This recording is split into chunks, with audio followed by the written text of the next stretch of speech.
if you're in a difficult season right now, don't take that as God's punishing us or we're being punished for making a bunch of wrong choices. No, there's a good chance you're right in the center of God's will, and he wants you to learn and grow through it, but stay unified. Yes. Don't lose the faith, and certainly don't turn on each other, but continue hand in hand to walk through it together, and you're going to come out stronger on the other side.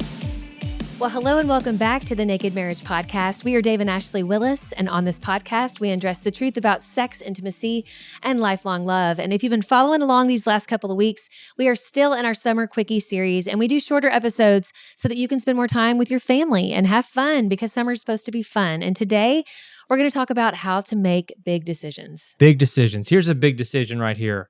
Decide to wear sunscreen this summer. Absolutely. We're going to talk about bigger ones than that, but this is a real thing. My sister-in-law was talking to mom about it. She's fine, but she got had a melanoma and it wasn't even in the sun all that much, right? No, but she's not. It can sneak up on you. So guys, this is your public service announcement. Wear sunscreen. Yeah, protect your skin. And reapply often. Reapply often. Yes. All right, so that's your health tip. Yes. All right, but big decisions. And when we say big decisions, you guys have an idea of what a big decision is, but it could be... Let's give some examples. Let's give a few. Let's toss a few out. When do we start having kids? How many kids do we have? Do we have another kid or do we not? Are we going to move? Are we going to move? Where are we going to move? Are we going to take that job? Take that job? Are we going to go back to school? Are we going to not go back to school? Are we going to... change churches. I feel like that's a huge decision. Yeah, huge decision. Are we going to put our kids in a different school? Oh, yeah. Are we going to homeschool? Are we going to public school? Are we going to private school? Are we going to, again... Are we going to get a dog? Let me tell you, even getting a pet... That's a huge big decision because it changes your life. We've got an upcoming episode called Fur Babies, guys. Stay tuned. First one ever in the history of the Naked Marriage Podcast. We're talking about pets and marriage. You don't marry your pet, obviously, but my goodness, pets. That's probably a TLC show. It probably is. Gosh, we're not going there, but again, it's a big decision, and so we're going to focus in just kind of on not only the decision to have pets, but kind of how pets can change the dynamic of it. Because it is. It's a big decision. So. How do you make these decisions? And the goal is unity in marriage, not uniformity, but unity. But you have two people with two opinions, two ideas, two perspectives. And then by God's design, we've got to figure out a way to make one decision and be unified in it. So, my love. Yes. How does that look? Well, let me just say, it can be hard. And it can be something that you kind of have to wrestle with for a while. Like I know we have some dear friends of ours who they have 4 kids already and they're both doctors. And I remember sitting down with them at dinner and the wife, and this is for years, okay, because we've been friends with them for years. The wife for a long time, by the time we had this dinner, I guess for about 3 years, she had felt the Lord calling them to adopt. And not only to adopt one child, but to adopt multiple children. At the time, they didn't know how many. And they wanted to adopt, internationally. And I remember that, so she had been kind of thinking about that for about 3 years and really felt strongly about it and really felt like a little bit upset with her husband that he wasn't totally on board right away. Do you remember this story? Yeah, because they were in different places in the journey. Very different places. She was set. We're called to this. She's like, well, this is what we're called to. Why are you not on board? I'm good. He's like, we're in the thick of raising 4 kids, But she's like, but now's the time. Well, and I think it caused a little bit of friction. And they were sharing this with us. And I remember at that dinner, though, he kind of teared up and he said, what I started doing is I started praying and I started saying, God, if this is what you're calling us to, help my heart and my mind to catch up to this because I'm just not there right now. For so many reasons. And I think, for raising kids. And I think there was still school debt they were working through. There was all these things in his mind where he's like, it's not the right time. Yeah. But she's like, well, is there ever a perfect time? I got a plan and it's a good plan. They both had plans. We both had plans. And his plan was like, we're going to raise the beautiful kids we've got. We're going to get out of debt. We're going to sail off into the sunset, so to speak, still working hard and still loving our family and serving Jesus and all those things. And they were doing all that more than just about anybody I knew anyway. I still do. Yeah. But hers were all of those things plus bringing these two more children through international adoption. And they were in different places. And he said, you know what? I'm just going to start praying about it. And she prayed about it too. And I think her prayers probably were like, change my husband's heart, and help me be patient. And his were, Lord, if you want this to happen, help me to catch up to this decision too, but also help this not hurt our marriage, really help this not to come between us because I think it could have, and I think at times it did. Well, so I told you she had been thinking about this for about 3 years. So we have this dinner with them, and he teared up talking about this, and he said, "Just recently, I have felt the same fire for adoption as she has, and we've both been praying, and we've settled on Haiti as the country where we're going to adopt these children from, and we are moving forward." And they both were just teared up, and like Mike, even just talking about this, it gives me cold chills. Yeah.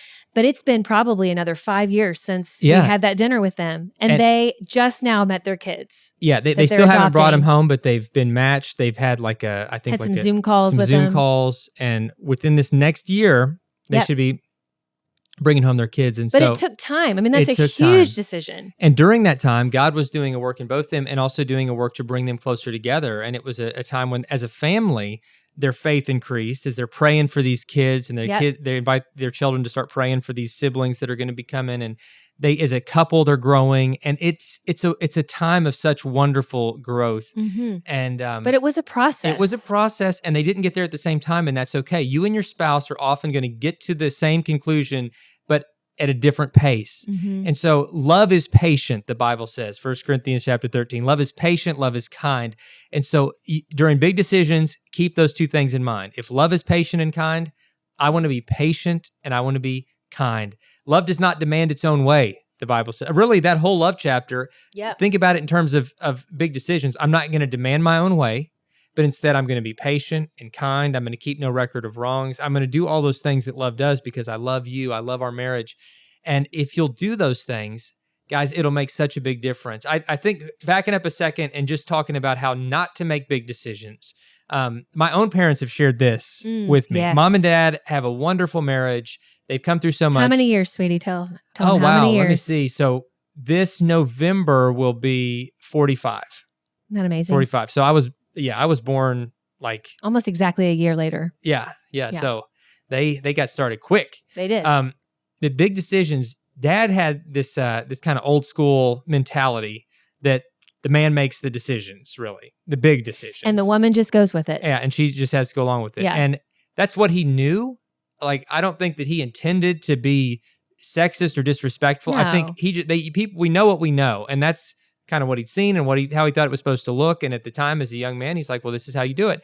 And so, and in his mind too, he's just being a good husband. Yeah, like, this is what I do. I lead, I take charge, right, and I do this. And so he really, at the time, and he'll admit this now, with almost no regard for how Mom felt about it, would just say, we're moving here, we're taking this job, and when we move there, we're going to move to this house, and this is where we're going to live. And over time, that decision-making process, and Mom doing her best as a very strong woman herself, but also trying to be accommodating and respectful, and they were both trying to figure out this dynamic.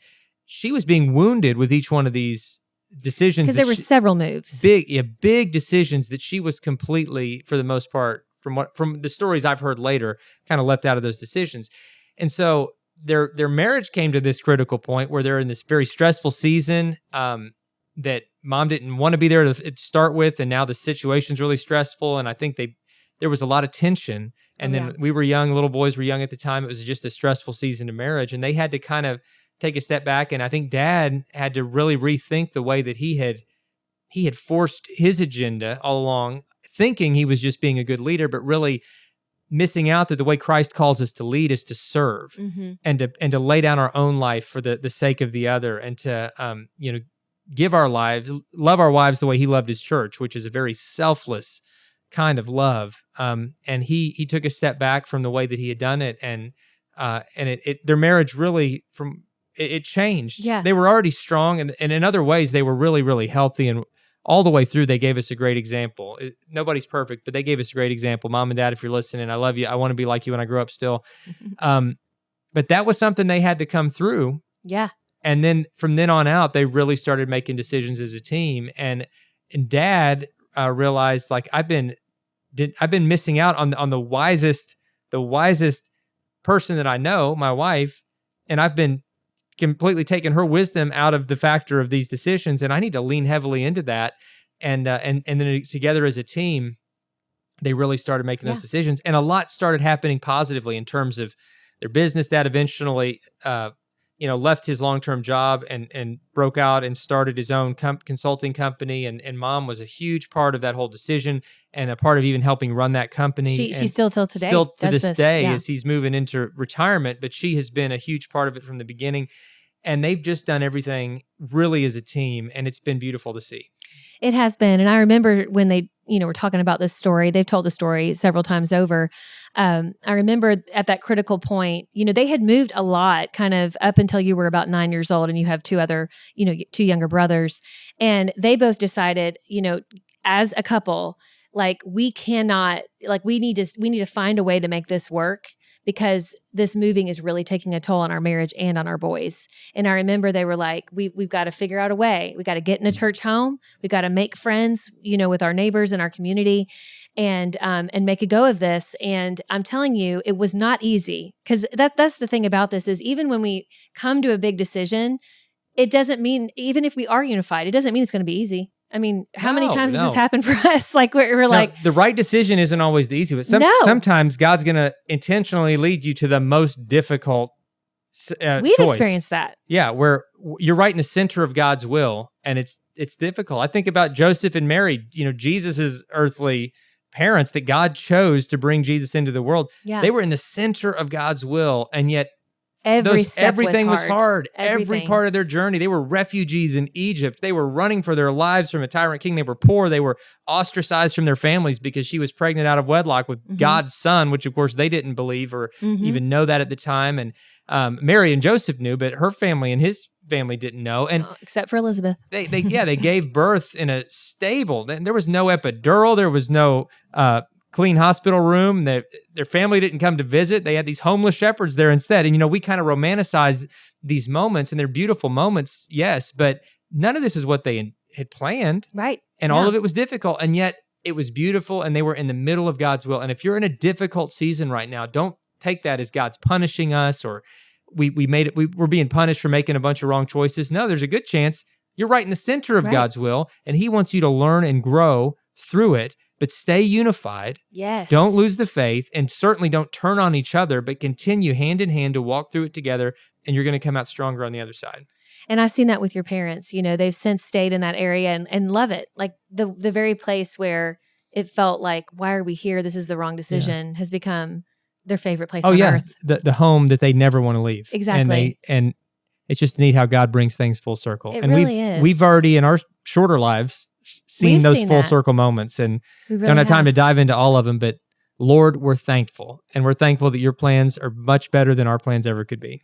That's right. So whatever you do and whatever big decision you're making, make sure that you talk about it, that neither one of you kind of is like, I'm in charge, this is a decision I'm making, and that's that. Always listen to each other, always really lean in. And I think, Dave, you touched on this earlier, your dad kind of learned the hard way that, my gosh, my spouse can help me so much in my decisions. Absolutely, yeah. And both spouses, we can sometimes have a perspective that, our spouse can offer us a perspective that we didn't even have because we're not thinking in those terms.